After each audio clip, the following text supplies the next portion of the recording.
की मैया भवानी की कार्तिक गणेश की एक बार बोलो सच्चा दरबार की हर हर महादेव। देखिए गुरु बहिना एजा दुनिया में माया के बाजार बा कुछ रह नहीं खे गइल गुरु बहिना तो देखी जाए के बा अकेल तो झमेल कमना बात के कौनो बात के नहीं ए जे झमेला में नहीं खे पड़ के जाए हो केहू कामे आई ना केहू नहीं है गुरु बहिना एगो गुरु बहिना कहताड़ी कैसे दूसर की गुरु बहिना ले ओहो कि देखी यदि शिव के गुरु ना बनैले होखत त शिव के गुरु बना लीही बना लिए भाई खेत रोपाई कइला से धर्म करम ना चली चली। ऐसे कि हाई हाई करतनी पेटवे खाती न खाली हाँ ये गुरु बहिना सब धन त एजे रह जाई रह जाइए गुरु बहिना आखिर अकेला जाए के बा कुछ न कुछ तो महादेव जी ले तनी कुछ ले ले नाता हाता लगा ले जा कि अंतिम समय में महादेव जी साथ होत दे हाँ, जरूर देवे गुरु तो बहिना कहताड़ी कैसे कहताड़ी आइल बाटे सावन के महीना चल शिष्या गुरु के दर्शनवा आइल बाटे सावन के महीना चल शिष्या गुरु के दर्शनवा बढ़ी गइल सावन के महीना चल शिष्या गुरु के दर्शनवा चल बाटे सावन के महीना चल शिष्या गुरु के दर्शनवा दुनिया बाटे माया के नगरी दुनिया बाटे माया के नगरी दुनिया बाटे माया के नगरी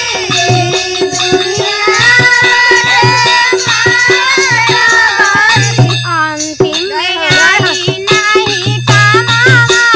चलो शिष्या गुरु के दर्शनवा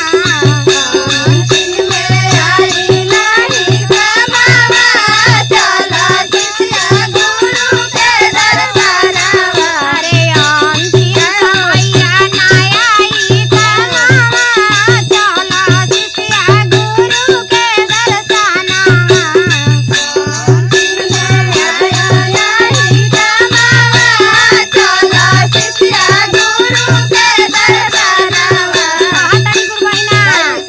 कैसे चली हम कैसे चली 5 गो लइका बड़न स 5 गो पतोही बड़ी स गाड़ी जाए आ 21 गो नात नाती कुछ करब तबे नु हमरो के जानी हस महीना कहताड़ी सोचे के बा 5 गो बेटा जानी है कौतानवा 5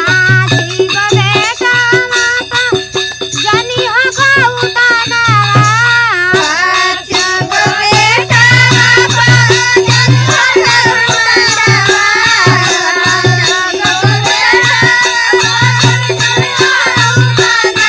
हे पतोहिया तुरी है नावा चलो शिष्या गुरु के दर्शनवा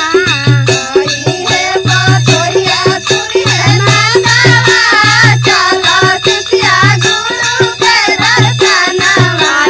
हे पतोहिया तुरी है नावा चलो शिष्या गुरु के दर्शनवा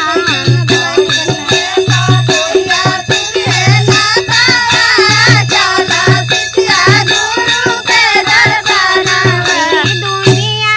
बाटे माया के नगरी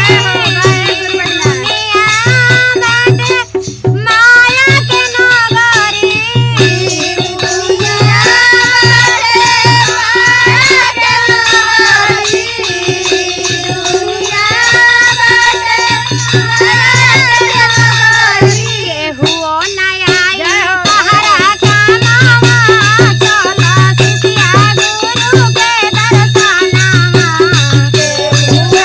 नया तहरा कामावा चलो शिष्या गुरु के दर्शनवा रे केहुओ नया तहरा कामावा चलो शिष्या गुरु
कहतड़ी